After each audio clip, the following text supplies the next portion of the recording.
കഴിഞ്ഞ ദിവസം ബാബു പോളിൻ്റെ ഒരു ഓർമ്മ താളുകളിൽ അദ്ദേഹം കുറിച്ചിട്ട വരികൾ, നമ്മളൊക്കെ വീട്ടുകളിൽ ഏറ്റവും നല്ല പ്ലേറ്റുകൾ എടുത്ത് അലമാരിയിൽ വയ്ക്കും.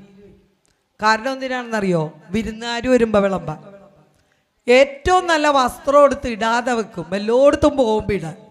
പെട്ടെന്നായിരിക്കും ഒരു തളർവാദം പിടിച്ച് ഡിം കിടക്കണത്, അവിടെ കിടക്കും ആ സാധനം അലമാരിയിൽ, അല്ലേ? നല്ല ഏറ്റവും ചളങ്ങിയതിൽ നമ്മൾ ഭക്ഷണം കഴിക്കും. എന്നിട്ട് എല്ലാ സ്വരുക്കും കൂട്ടിച്ച് ചിലപ്പോൾ ബാങ്കിൽ ഡിപ്പോസിറ്റൊക്കെ ആയിട്ടിടും. ഒരു 10-60 വയസ്സാകുമ്പോഴേക്ക് PSC പാസ്സാവും. പ്രഷർ, ഷുഗർ, കൊളസ്ട്രോൾ, ഇത് മൂന്നും കിട്ടും. അത് കഴിയുമ്പോൾ ഓർമ്മയുണ്ടാവില്ല, വെളിവുണ്ടാവില്ല, ബാങ്കിലിട്ട കാശിന് പോലും ഓർമ്മയുണ്ടാവില്ല. അവസാനം പോകുന്ന ഒരു യാത്രയുണ്ട് അങ്ങോട്ടേക്ക്, ഒറ്റ കോടിയേ തരുള്ളൂ. ഈ ശാഖക്കാർ കൊണ്ടുവന്ന്, ആലയിലെ ശാഖക്കാർ കൊണ്ടുവന്ന് ഒരു മഞ്ഞക്കോടി പതിപ്പിക്കും.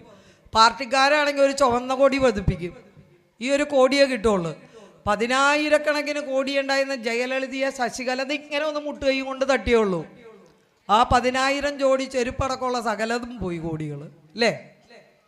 അപ്പം മനുഷ്യൻ്റെ ജീവിതം ക്ഷണികമാണ്. നിങ്ങളത് ആനന്ദിക്കുക, ആഘോഷിക്കുക, അല്ലേ? ഇപ്പൊ വേണ്ട, വിരുന്നുകാർ വരട്ടെ, ആ നല്ല പാത്രത്തിലൊക്കെ എടുത്ത് ചോറുണ്ടെന്നേ. നമ്മൾ ജീവിക്കാണ്ട് ഇത് ആർക്ക് വേണ്ടിയിട്ട് ഈ കരുതി വയ്ക്കണത്? ഞാനിപ്പോൾ ആലോചിക്കും, എൻ്റെ അനുഭവത്തിൽ എന്ന് പറയണേ, കല്യാണം കഴിഞ്ഞ് അച്ഛനുണ്ടായിരുന്നു, അമ്മയുണ്ടായിരുന്നു, അവരെയൊക്കെ ഭംഗിയായിട്ട് അമ്മായി അച്ഛനെ, അമ്മായി അമ്മ എല്ലാവരെയും നോക്കി. ഇപ്പം മക്കൾക്ക് മൂത്ത മകന് 37 വയസ്സായി, രണ്ടാമത്തേന് 29 വയസ്സായി. പഠിപ്പിച്ച് കല്യാണം കഴിച്ച് ഇപ്പം അവരൊക്കെ പ്രസവിക്കാനായിട്ട് 2 പേര് തയ്യാറായിയൊക്കെയാണ്. ഒരു പേരക്കൊച്ചും ഉണ്ട് എനിക്ക്, അല്ലേ? അപ്പം ഇപ്പം എൻ്റെ മൂത്ത മോനേടൊക്കെ പറയും, അമ്മ എവിടെയെങ്കിലുമൊക്കെ നിങ്ങൾ ടൂർ പോട്ടാണ്. അപ്പം ഞാൻ ആലോചിക്കും, ഇപ്പം കാലുവേദനയുണ്ട് ഇടക്കൊക്കെ. മറ്റേ SNDP-കാർ സ്നേഹത്തോടു കൂടി ചെല്ലുമ്പോൾ ഷീബ ടീച്ചറിന് നാരങ്ങ വെള്ളം, പായസം, ഈ കുടുംബ യൂണിറ്റ് വാർഷികത്തിന് ചെല്ലുമ്പോൾ വേണ്ടെന്ന് പറഞ്ഞാലും ടീച്ചർ ഒരു ഗ്ലാസ് പായസം കുടിച്ചിട്ട് പോകും. അപ്പം അത് നിരസിക്കാൻ പറ്റാത്തതുകൊണ്ട് ഇന്നലെയും കുടിച്ചു ഒരു പായസം. അങ്ങനെ പായസവും നാരങ്ങ വെള്ളയും ചായവും ഒക്കെ സ്നേഹത്തോടു കൂടി കുടിച്ച് എനിക്ക് ഷുഗറും ഉണ്ട് ചെറുതായിട്ട്. അപ്പം ഞാൻ പറയണത്, ഇപ്പം ആലോചിക്കുമ്പോൾ ജീവിതത്തിലെ നല്ല കാലങ്ങളൊക്കെ ഏതാണ്ട് 60 വയസ്സ്, ഷഷ്ടിപൂർത്തിയും കഴിഞ്ഞു. ഇനി എപ്പോഴാണ് ഒന്ന് ഓടാൻ പറ്റുന്നത്? ഇനി എപ്പോഴാണ് ഇങ്ങനെ അടിച്ചു പൊളിക്കാൻ പറ്റുന്നത്? അപ്പം ജീവിതത്തിലെ നല്ല കാലം മുഴുവൻ നമ്മൾ മക്കൾക്ക് വേണ്ടി, കുടുംബത്തിന് വേണ്ടി, അല്ലേ, ഒക്കെ ജീവിച്ചു. നമുക്ക് വേണ്ടി ജീവിക്കാൻ ഒരല്പം സമയം നമ്മൾ കരുതി വെച്ചോ? ഭാര്യയും ഭർത്താവും കൂടി നമ്മുടെ നല്ല ആ യൗവനം, നമ്മളുടെ സമ്പത്തുള്ള ആരോഗ്യമുള്ള സമയമൊക്കെ അവിടെയൊക്കെയാ ശ്രീനാരായണ ഗുരുദേവൻ്റെ ഭവനധർമ്മം. നിങ്ങൾ ഇപ്പം വീടുകളൊക്കെ സെമിത്തേരി പോലെയാ, അല്ലേ? എന്താ സെമിത്തേരിയുടെ പ്രത്യേകത? ആരും ഉണ്ടാവില്ല.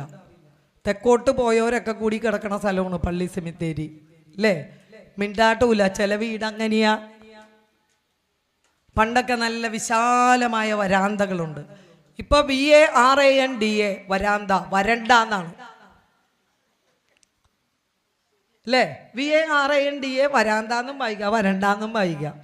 കാരണം നമ്മൾ അതിലൊക്കെ കെട്ടിത്തിരിച്ച് എങ്ങനെയാണ് മറ്റേ ജാനകി ചേട്ടത്തി, ത്രേസ്യാമ്മ ചേട്ടത്തി, അല്ലേ, നഫീസുമ്മ, എല്ലാവരും കൂടി ഇങ്ങനെ ലൈനായിട്ടിരുന്ന് പേൻ നോക്കും. ഇന്ന് തലയിൽ പേനുമില്ല, പേനും കപ്പൽ കയറും. അതിനെയൊക്കെ കൊല്ലാനുള്ള കെമിക്കലാണല്ലോ നമ്മൾ തലയിലടിക്കണത്. പണ്ടങ്ങനെയല്ല. ഉച്ചയ്ക്ക് ഒരു 2-2:30 ആകുമ്പോൾ എല്ലാ അയൽവക്കത്തുകാരും വരും. ആൻ്റണി ചേട്ടനും റപ്പായി ചേട്ടനും ഗോവിന്ദൻ ചേട്ടനും ഒക്കെ കൂടിയിരുന്ന് രാഷ്ട്രീയം ഒന്ന് അരച്ച് കലക്കും, അല്ലേ? പെണ്ണുങ്ങളൊക്കെ കൂടി പൊരുന്ന കോഴി ഒരു ഭാഗത്ത് കിടപ്പുണ്ടാവും. അത് ആ വരാന്തയിൽ എവിടെയെങ്കിലും ഇരുന്ന് മുട്ടയിടും. ചിലതുങ്ങൾ കോഴി കുഞ്ഞുങ്ങളെ കുത്തി വിരിയിക്കും. അങ്ങനെ ഒരു വലിയ പാരസ്പര്യം ഉണ്ടായിരുന്നു. അത് പ്രകൃതിയോടാണെങ്കിലും മനുഷ്യരോടാണെങ്കിലും ഉണ്ടായിരുന്നു ഈ ഒരു പാരസ്പര്യം. പക്ഷേ ഇന്നിപ്പോൾ സെമിത്തേരികൾ പോലെയാണ്. കഞ്ഞി വിളമ്പട്ടെ, കുറച്ച് കഴിയട്ടെ, മെസ്സേജാ, അല്ലേ? കഞ്ഞി വിളമ്പട്ടെ, കുറച്ച് കഴിയട്ടെ. കാരണം പൂപ്പരാരും മുകളിലിരിക്കേ ഈ സാധനത്തിൽ തോണ്ടിക്കൊണ്ടേ, ഭാര്യ അടിയിലിരുന്ന് തോണ്ടേ. അപ്പം മെസ്സേജ് അയച്ചു, കാര്യം ക്ലീനായി. മക്കളാണെങ്കിലോ അതിനേക്കാൾ ഗംഭീരമായിട്ട് തോണ്ടിക്കൊണ്ടിരിക്കുക. ഇങ്ങനെ ഒരു കാലഘട്ടത്തിലാണ് നമ്മൾ ജീവിച്ചു പോകുന്നത്. ആലയിലെ കാര്യം എനിക്കറിഞ്ഞുള്ള, പറവൂരിലെ കാര്യമോ ഞാൻ ഈ പറയണേ കേട്ടോ. അപ്പോൾ ഈ ഒരു സ്പീഡിലുള്ള ജീവിതം ഇങ്ങനെ നെട്ടോട്ടം പായുമ്പോൾ നമ്മളൊന്ന് ആലോചിച്ച് നോക്കുക അല്ലേ. ഒരു കൊച്ചു ജീവിതം അല്ലേ, ഒരു കുഞ്ഞു ജീവിതം. ആ ശ്രീനാരായണ ഭഗവാൻ പറയുന്നത് പോലെ അത് സെമിത്തേരിയാക്കരുത് അല്ലേ. ഹലോ, ഉറക്കം വരുന്നുണ്ടോ? ബോറടിക്കുന്നുണ്ടോ? ഇല്ല. എന്നാ നമ്മൾ അമ്മമാർക്ക് വേണ്ടി ഒരു കഥ പറഞ്ഞ് ഇവിടെ ഉള്ള ആണുങ്ങൾക്ക് കൊടുക്കാം നമുക്ക്. ഓക്കെ, നമ്മളൊക്കെ എങ്ങനെയാ അമ്മമാര്? മിക്കവാറും എല്ലാ അമ്മമാരും ഒരു 5 മണിക്ക് എഴുന്നേക്കും. 5 പോട്ടെ 5:30. ഇപ്പം മിക്സിയും വാഷിംഗ് മെഷീനും എല്ലാ സാധനങ്ങളും ഉള്ളതുകൊണ്ട് ഞങ്ങൾ 6 മണിക്ക് എണീക്കുള്ളൂ. അങ്ങനെ ഒരു തീരുമാനം എടുത്ത് എല്ലാം മെഷീൻ ചെയ്യണമുണ്ട്. പതിവ് പോലെ ആ അമ്മ 5:30 മണിക്ക് എഴുന്നേറ്റു, അടുക്കളയിലേക്ക് പോയി. അവിടെ അവരുടെ പതിവ് ശൈലിയാണ് അത്. അവർ പോയി ഓരോ ജോലികളായിട്ട് ഇങ്ങനെ ചെയ്തു. എന്നും 6:30 മണിക്ക് നല്ലൊരു ചൂട് ചായയുമായി അയാളുടെ ഭാര്യ പുതപ്പുകൾ മാറ്റി അയാളെ വിളിച്ചുണർത്താറുണ്ട്. അതാണ് പതിവ്. ആ കാപ്പിയും കുടിച്ച് പത്രവും വായിച്ചിരിക്കുമ്പോഴേക്കും വെള്ളം ചൂടായി കഴിഞ്ഞിരിക്കും. കുളിച്ചു വരുമ്പോഴേക്കും ബ്രേക്ക്ഫാസ്റ്റ് റെഡിയാണ്. അങ്ങനെ എന്നും തനിക്ക് വേണ്ട ചോറ്റുപാത്രത്തിൽ ചോറും കെട്ടി അവള് യാത്രയാക്കുമായിരുന്നു. മിക്കവാറും അമ്മമാര് ഭർത്താവിനും മക്കൾക്കും ഇത് ചെയ്യുന്നവരാണ്. പതിവ് പോലെ അയാൾ കട്ടിലിൽ കിടക്കുകയാണ്. സമയം 6:30 അവൾ ഇപ്പോൾ വരുമായിരിക്കും, വന്നിട്ടില്ല. 7 മണി കഴിഞ്ഞു, എന്നിട്ടും ചൂട് കാപ്പിയുമായി അവൾ എത്തിയില്ല. അയാൾ മെല്ലെ പുതപ്പുകൾ മാറ്റി കട്ടിലിൽ നിന്ന് എഴുന്നേറ്റു. അടുക്കളയിൽ ചെന്ന് നോക്കി. അവിടെ അവളെ കാണാനില്ല. മറ്റു മുറികളിലൊക്കെ നോക്കി, അവളില്ല. മുറ്റമടിക്കുമായിരിക്കുമെന്ന് കരുതി മുറ്റത്ത് ചെന്ന് കിഴക്കേ തൊടിയിൽ നോക്കി, കാണുന്നില്ല.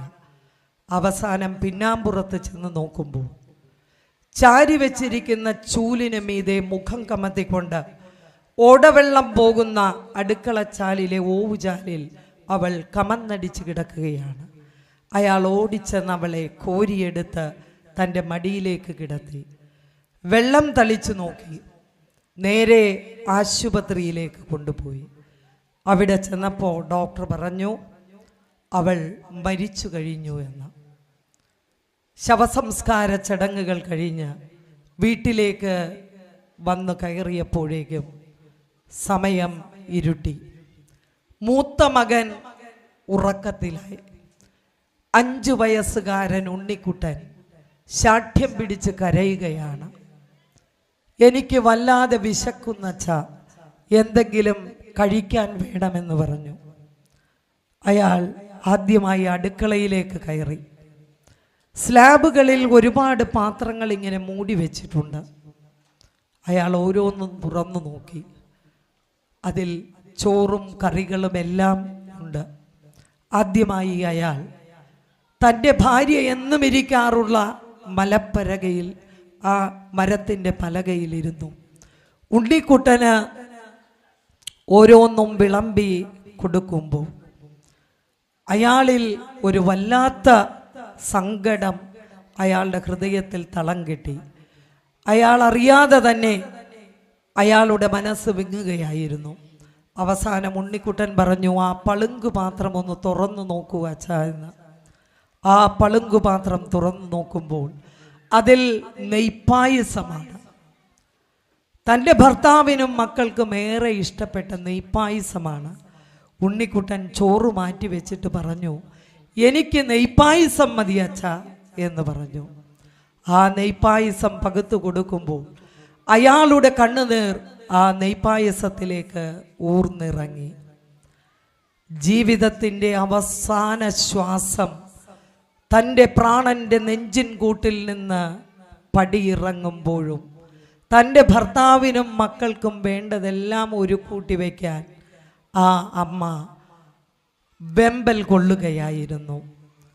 അയാൾ ആലോചിച്ചു, വർഷങ്ങൾക്ക് മുൻപ് നല്ല നീണ്ട ഇരുണ്ട ചുരുണ്ട മുടികളോടുകൂടി കവിതയുറങ്ങുന്ന കണ്ണുകളോടുകൂടി തൻ്റെ കൈ പിടിച്ചു വന്ന കൊലുന്നനെയുള്ള അവളുടെ അസുഖം ഞാൻ അറിഞ്ഞില്ല. അതറിയാതെ പോയി.